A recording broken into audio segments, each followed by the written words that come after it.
नमस्कार दोस्तों, मैं आज ऑकलैंड के एक सबब पापा टोई टोई में से एक स्कूल के बाहर में खड़ा हूँ जो उसका एस्टेब्लिशमेंट 1914 एंड 1918 तक हुआ था। यानी 4 साल तक ये स्कूल बनी थी। बहुत बड़ी है। मैं चौराहे पे खड़ा हूँ, शायद आपको बहुत आवाज़ आता होगा, बट ये बहुत हिस्टोरिक प्लेस है, इसीलिए यहाँ पे मैंने सोचा।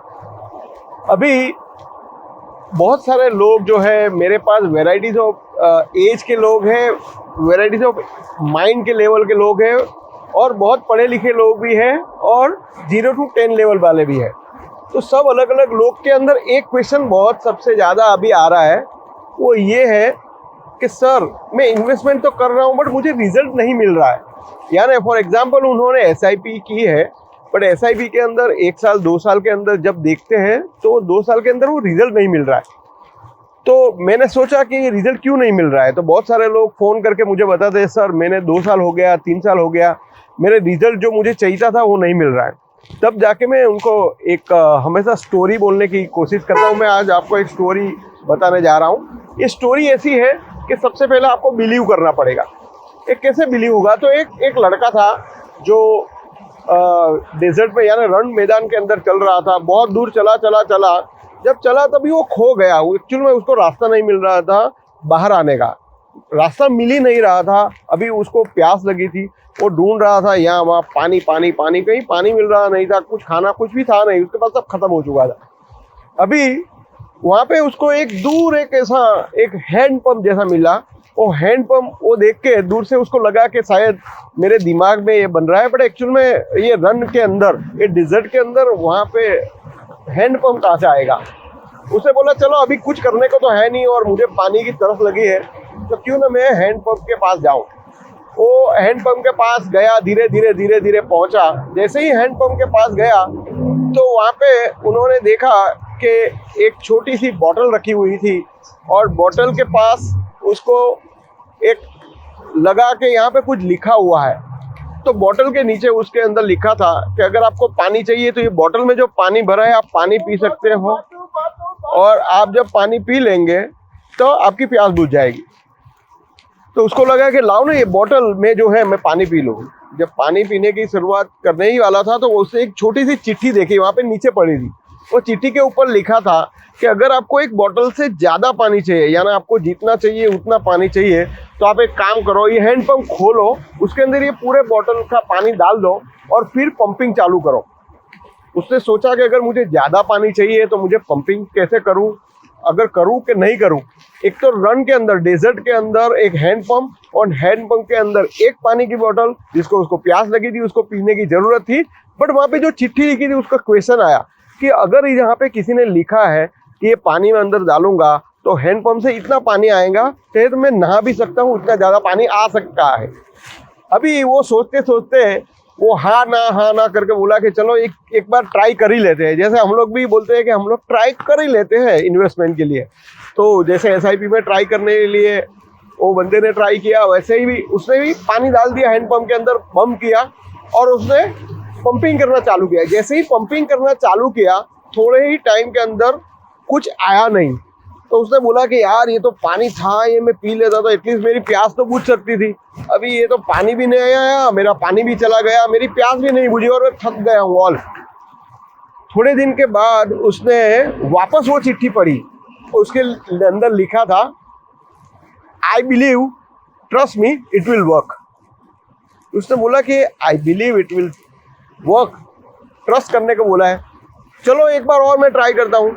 उसने वापस पंपिंग करने का काम किया। करीब 10, 15, 20 बार उसने कोशिश करी। तो जैसे ही उसने कोशिश करी, वहाँ से थोड़ा पानी का आवाज़ आने लगा।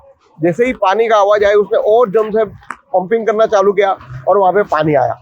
इतना पानी आया, वो आराम से पानी पिया, बहुत ही मीठा पानी था। उसने आराम से पानी पिया, बहुत ही शांत हो गया, बोला थैंक गॉड मुझे इतना अच्छा पानी मिला, ऊपर वाले की मेहरबानी की। वही बॉटल उसने वापस वो भरी और उसने बोला कि लाओ मैं भी किसी और के लिए ये पानी की बॉटल रखूं। वहाँ पे पानी की बॉटल रखने के बाद उसने लिखा कि I believe and I trust, I got it, you can also try. वो चिट्ठी उसने वहाँ पे नीचे रखी और बोला कि अगर मुझे ये पानी मिला है तो आपको भी मिलेगा, आपको भी ट्रस्ट करने की ज़रूरत है। दोस्तों ये SIP एंड म्यूचुअल फंड भी एक ऐसी ही चीज है, आपको ट्रस्ट करने की जरूरत है। जब तक आप ट्राई करेंगे ये 0, 1, 2, 3 साल, ये 4-5 साल के अंदर मिलने वाली बात है। ये ऐसा नहीं कि गारंटीड मिलने वाला है, बट मिलेगा वो जरूर, बट उसके लिए आपको टाइम देना पड़ेगा और बहुत सारे लोगों के पास टाइम नहीं है। मैं आपको एक एग्जाम्पल के द्वारा अभी आपको समझाता हूँ, स्क्रीन के ऊपर आपका एग्जाम्पल आएगा। तो हाँ दोस्तों, चलो ये हम लोग देखेंगे एक एग्जाम्पल से। एक एग्जाम्पल जो मैं ले रहा हूँ वो लार्ज कैप कंपनी का ले रहा हूँ और ये 10 साल का ट्रैक रिकॉर्ड है, जिसके अंदर मैंने करीब करीब 25 फंड मैंने लिए हैं और उसके अंदर से जो 7 फंड है वो ऐसे हैं जो हमेशा टॉपर रहे हैं या तो सबसे ज़्यादा रिटर्न दिया है। अभी यहाँ पे जो मैं एग्जांपल दे रहा हूँ इतना अच्छा एग्जांपल है, आपको समझ में आ जाएगा कि एक्चुअल में मुझे क्या करना चाहिए और आपको क्या राजू मास्टर से क्या एक्सपेक्टेशन है। या तो एनीवन, कोई भी एक्सपर्ट बंदा जो है वो हमेशा ट्रैक रिकॉर्ड देख के या तो कंपनी का फंडामेंटल देख के इन्वेस्टमेंट कराता है। फॉर एग्जाम्पल एक बंदा आया मुझे 2013 में, बोला सर मुझे ये पैसे लगाने हैं और ये SIP थ्रू लगाने हैं और लॉन्ग टर्म के लिए या तो मुझे वन टाइम इन्वेस्टमेंट करना है लमसम के अंदर। अभी 2013 में जब वो बंदा आया मेरे पास तो मैंने देखा कि जो टॉप 1 यानी फंड A जो टॉप फंड में था वो नंबर 1 पे जो था उसमें मैंने पैसे लगाए। अभी वो बंदे को मैंने बोला था हम लोग 5 या 7 साल का ये टाइम देखेंगे और 7 साल के बाद हम लोग देखेंगे हाउ इट वर्क्स। बट क्या होता है जब पैसा बंदा लगाता है तो हमेशा वो 1 साल में 2 साल में देखता है। वो दूसरे ही साल में देखा, बोला सर मेरा तो अभी 14% है। मैंने बोला देखो सर, वी ऑलरेडी टॉक कि हम लोग कम से कम 6-7 साल के बाद में हम लोग ये चेक करेंगे क्योंकि ये फ्लक्चुएशन होता रहेगा। अभी वो बंदा 2017 में मेरे पास आया और बोलता है सर देखो आपने तो बड़ी बड़ी बातें मुझे की थी कि भाई ये तो नंबर 1 में लगा रहा हूँ।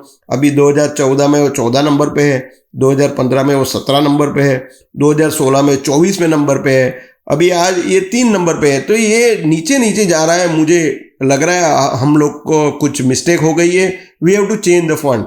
अभी वो बंदे को मैं कैसे समझाऊं, मैंने फंडामेंटल चेक किए थे, कंपनी का सब कुछ ओके था, तभी हमने पैसे लगाए थे।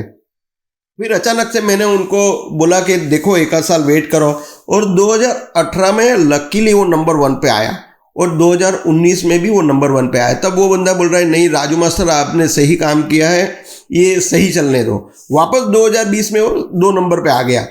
तो ये मेरा कहने का मतलब ये है कि आप जो फंड में पैसे लगा रहे हो वो हम लोग भी बहुत ही चेक करके फंड में पैसे लगा रहे हैं कि भाई ये हमेशा रहे, बट कभी भी ऐसा हुआ ही नहीं है। ये लाइफ टाइम में आप देख लो कि जो भी फंड नंबर 1 पे है वो दूसरे साल में नंबर 1 पे रहेगा, वो हमेशा फ्लक्चुएट होता ही रहेगा और होने वाला ही है। हम लोग हमेशा प्रिडिक्ट कर सकते हैं बट मार्केट प्रिडिक्ट नहीं होता। हम लोग ऐसा नहीं बोलते कि ऐसा ही होगा और पर्टिकुलर फंड में। फॉर एग्जांपल अभी नंबर ये फंड B की मैं बात करूं तो 2012 में वो नंबर 1 पे था और 2013 में 17वें नंबर पे था। अभी जो बंदे ने 2012 में इन्वेस्ट किया और 2013 में देखेगा तो बोला यार आपने तो देखो अभी जो फंड में पैसा लगाया 17 नंबर पे पहुंच गया, आप कैसे काम कर रहे हो, कुछ देखे हो कि नहीं। अभी 2014 में वापस नंबर 1 पे आ गया तो बोला नहीं सही था। तो जब ये ग्रीड एंड फियर वाली बात है, जब आप बहुत ज़्यादा ग्रीड करते हो और उसके अंदर हमेशा फंड को ट्रैक मत करो, आप हमेशा हम लोग चेस करते हैं। रिटर्न को जब चेस करते हो तब लॉन्ग टर्म में आपको बेनिफिट मिलेगा नहीं। अगर आप रिटर्न को चेस करेंगे तो कभी भी आपका बेनिफिट से नहीं होगा, लॉन्ग टर्म में परफॉर्मेंस अच्छा होगा। हम लोग कैसे फंड में जाते हैं, कैसे क्या काम करते हैं उसके ऊपर बहुत ही ज़्यादा निर्भर है। यहाँ पे फंड C जो आप देख रहे हो तो 2012 से लेके 2020 तक वो कभी भी आया ही नहीं नंबर 1 पे, बट 2020 में वो नंबर 1 पे आया। फंड D जो है वो 2021 में नंबर 1 पे आया। फंड E जो है 2016 में नंबर 1 पे आया।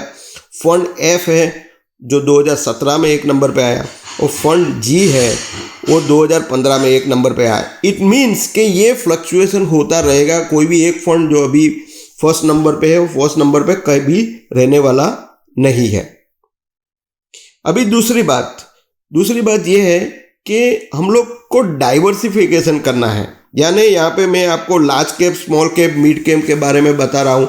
तो ये जो है ये डाइवर्सिफिकेशन बहुत ही ज़रूरी इसीलिए है कि आप जो भी फंड रख रहे हो तो हमेशा आप ये देखिए 2011 से 2022 तक का है, तो कभी भी लार्ज कैप ऊपर आया, कभी स्मॉल कैप ऊपर आया, कभी मिड कैप ऊपर आया, तो ये हमेशा चेंज होता रहेगा।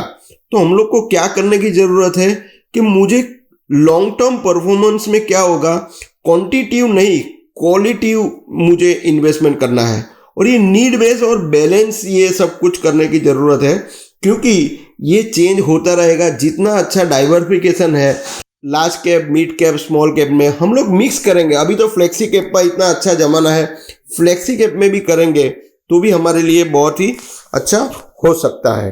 अभी हम लोग देखेंगे कि असेट क्लास मीन्स के मैंने किस में पैसे लगाया। फॉर एग्जांपल मैंने डेप में लगाया है, गोल्ड में लगाया है, इक्विटी में लगाया है, हाइब्रिड में लगाया है।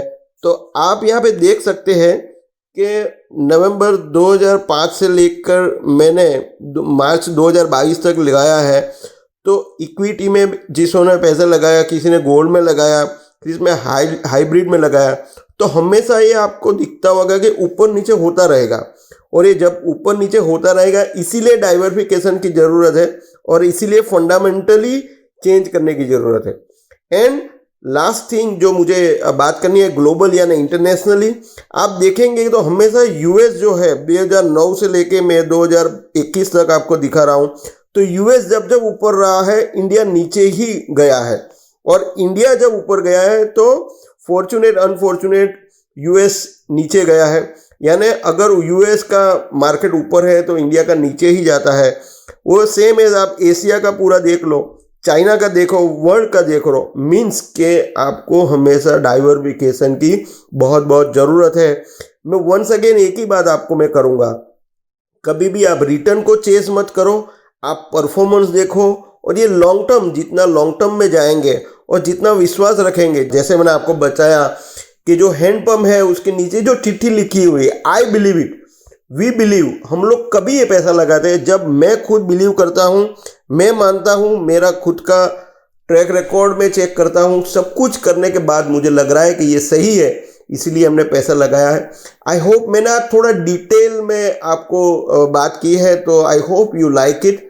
और अगर आप ये चैनल के नए हैं तो प्लीज़ सब्सक्राइब कीजिए। और आपको लगता है कि जिसको भी ये कन्फ्यूज़न है मुझे किस में पैसे लगाना है, तो यहाँ पे बहुत ही अच्छा मैंने सॉल्यूशन देने की एक कोशिश की है। दोस्तों वंस अगेन ये बता दूँ कि ये मेरे एग्जाम्पल है, इसके साथ में जो आपको मैं डिटेल दिया हूँ वो आप मेरे हिसाब से मैंने आंसर दिए हैं, तो इसका किसी के साथ लेना देना है नहीं। Thank you so much, thank you.